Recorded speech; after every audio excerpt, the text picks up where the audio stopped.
Hello again. In this video we'll discuss how positional variations of phonemes in speech can create allophones. That means different versions of the same phoneme. Let's begin by explaining what we mean by positional variation. So sounds can appear in the beginning, in the middle, or at the end of an utterance, and they're going to be before or after other sounds, and this is going to alter their basic characteristics. For example, in Spanish, if we pronounce vaca and burro, we will say that it is exactly the same sound. If we pronounce en base and cambio, we will see that now the sound is different from the sounds that we had at the beginning.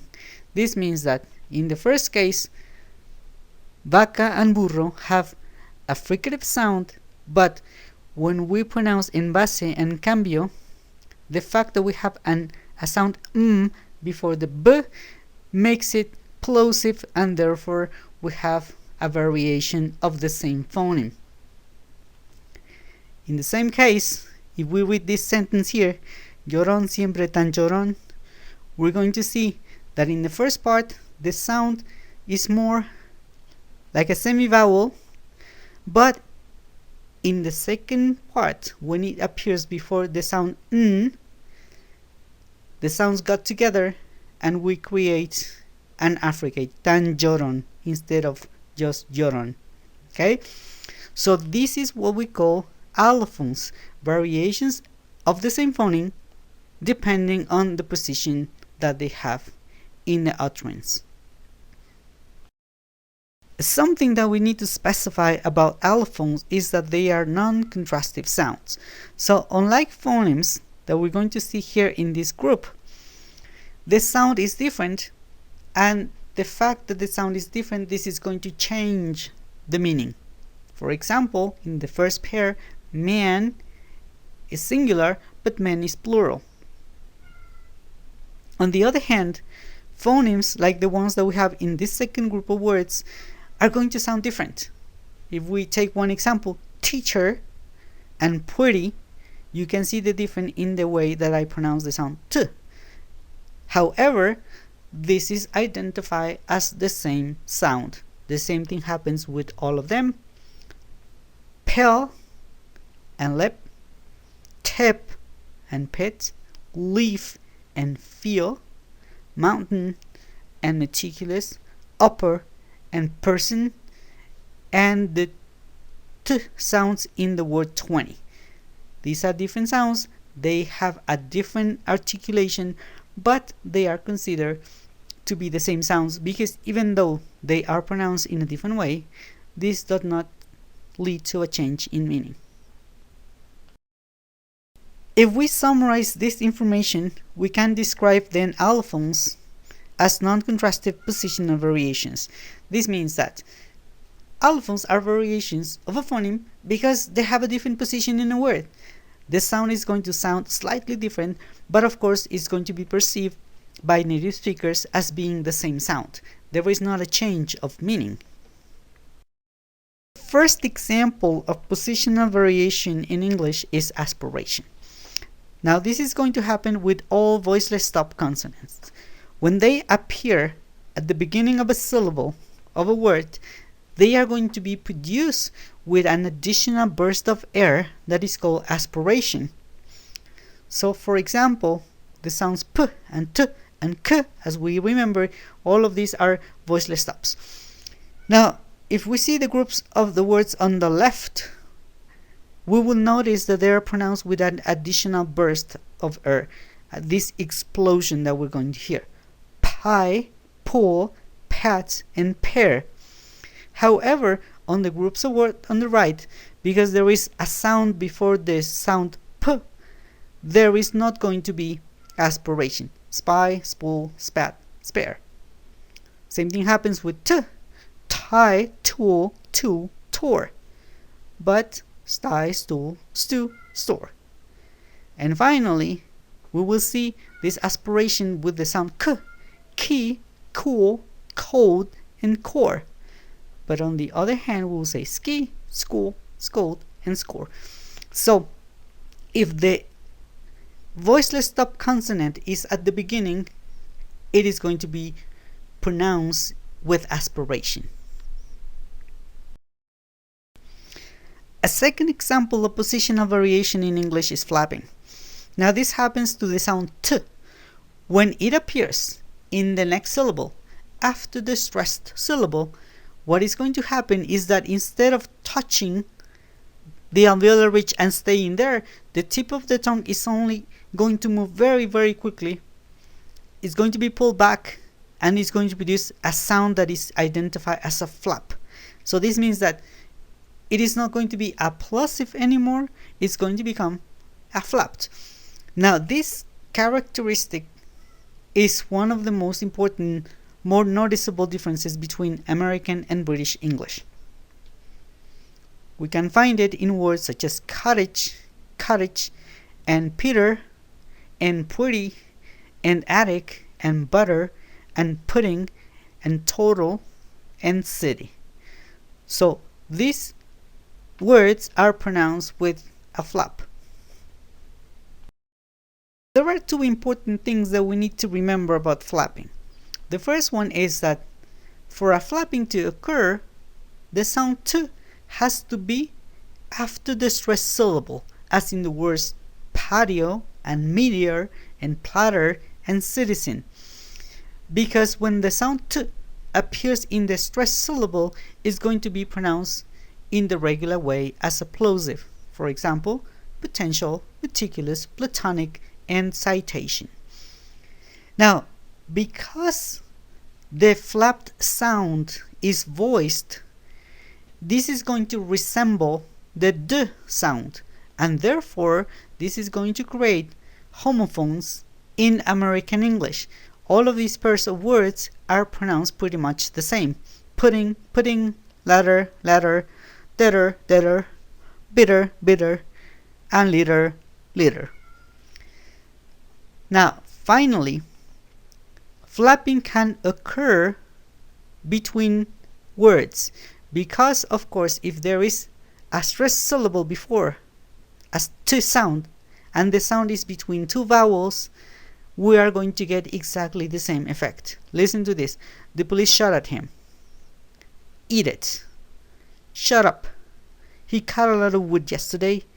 Get out of here.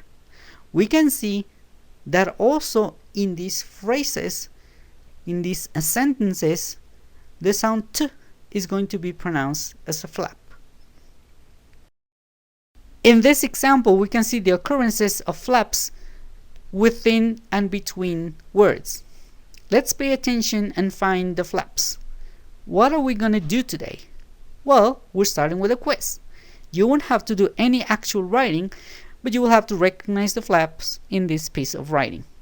This is an activity to help you analyze a part of pronunciation in English.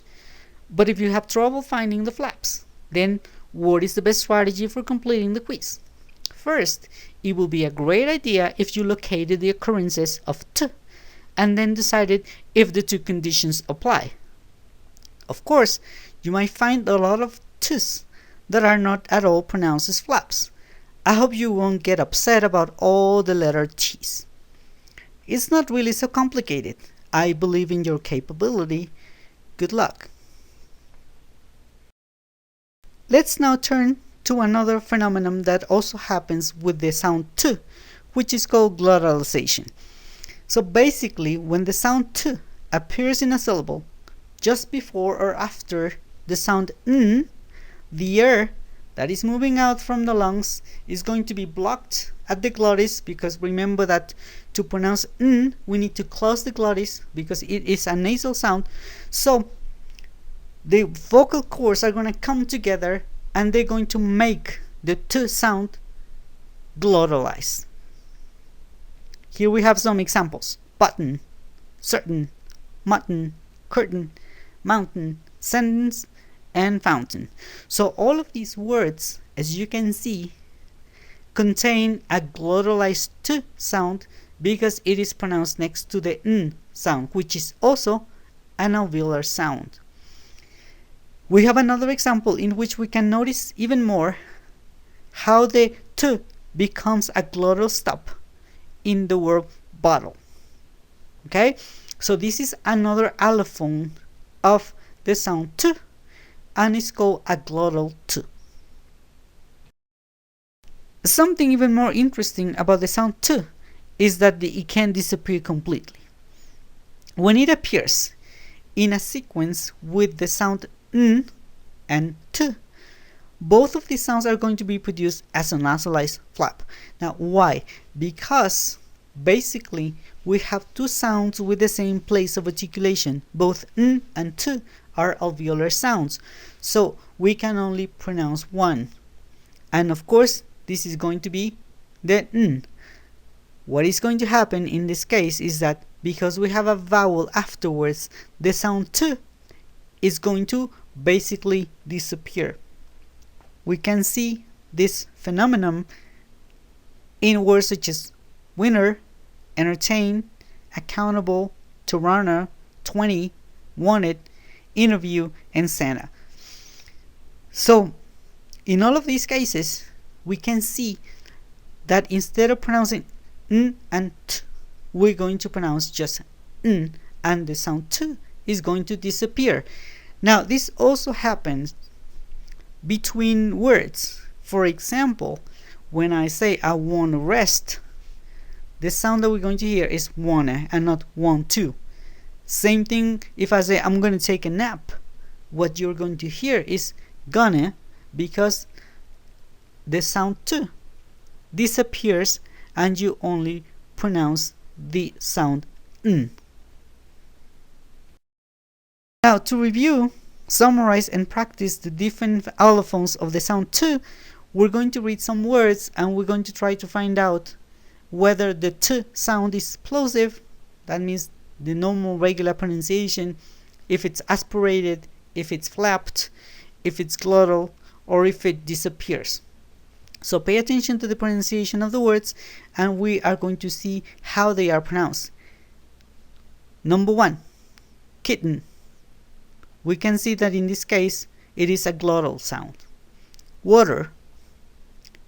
We can find a flap. Opportunity. We can see that the first p is a plosive, but the second one is a flap. Hotel. Plosive. Matter. Flap. Cotton. Glottal. Betty. Flapped. Winter. Disappearing. Clinton. Glottal. Wanted. Disappearing. 20. The first one is aspirated and the second one is disappearing. Return. It's a plosive. Advantage. Disappearing. Forgotten. Glottal. Total. The first one is aspirated and the second one is a flap. International. The first one is a disappearing, but the second one is actually pronounced as another phoneme, sh. Number 17, noticeable. Noticeable. It is a flap. Notorious. Plosive. Counter. Disappearing. Maintenance. Glottal. Glottal. Flapped. Attentive. The first one is a plosive and the second one is disappearing. And finally, terrible. It is aspirated. So we can see here that the sound t can have a different allophone, or can appear as a different allophone depending on its position within the word. And of course we can see that within the same word we can have two versions of the same sound, such as in total and opportunity. Now let's look at the allophones of the sound l. In this case, this sound can be pronounced differently depending of whether it appears in initial or in final position. So when it appears at the beginning, the tip of the tongue is going to touch the alveolar ridge. Leaf, look, lost. However, when the sound l appears at the end, the tip of the tongue is only going to approach, but it's never going to touch the alveolar ridge, and this is going to produce what we call a dark Listen carefully. Feel, feel. Cool, cool. Soul, soul. We can see here that it is not exactly the same sound because the tip of the tongue is not touching the alveolar ridge. Let us now talk about coloring. So this happens basically when the sound affects the pronunciation of the vowel sounds. So we can see in these examples here the difference when we have any other consonant sound, such as t in this case, or when we have the sound Notice the difference between beat and beer, but and bore, bet and bear, sot and sore. We can see here that the vowel sound seems to be a little bit longer, and it also has an additional coloring. That means that it almost combines with the sound Okay, so some other examples are bar and poor and teacher and more. Something important to mention is that in British English, this phenomenon is even stronger, and actually the sound can be totally assimilated by the vowel sounds, and so it is not completely articulated. So a British person, for example, will not say teacher, but they will say teacher. And basically, this is what we call coloring. The last example of positional variation, that means the changes that phonemes undergo depending on their position in speech, is related to voiceless and voice sounds when they appear at the end. Now, when they're in final position, in fact, voiceless and voice sounds are going to be pronounced differently. What is going to happen is that when a voiceless sound is at the end, the vowel is going to seem shorter and the consonant is going to be released, like with the explosion. We're going to hear the plosive. However, when there is a voice sound at the end, the vowel is going to be perceived to be longer and the consonant is not going to be released. I'm going to read the sounds and I want you to pay close attention to the differences in pronunciation. Pick, pig, rep, reb, bet, bed. You can see how in the case of voiceless sounds the vowel seems to be shorter, and in the case of voice sounds the vowel is perceived to be longer. And also you can hear the explosion at the end of peck and rep and bet, but you cannot hear that explosion when I say peg or reb or bed. We can now conclude that when sounds appear within a context and they are in different positions in speech and they are next to other sounds, their characteristics are going to change to create something that we call allophones, different versions of the same phoneme. Thanks a lot for your attention, and I'll be seeing you next time.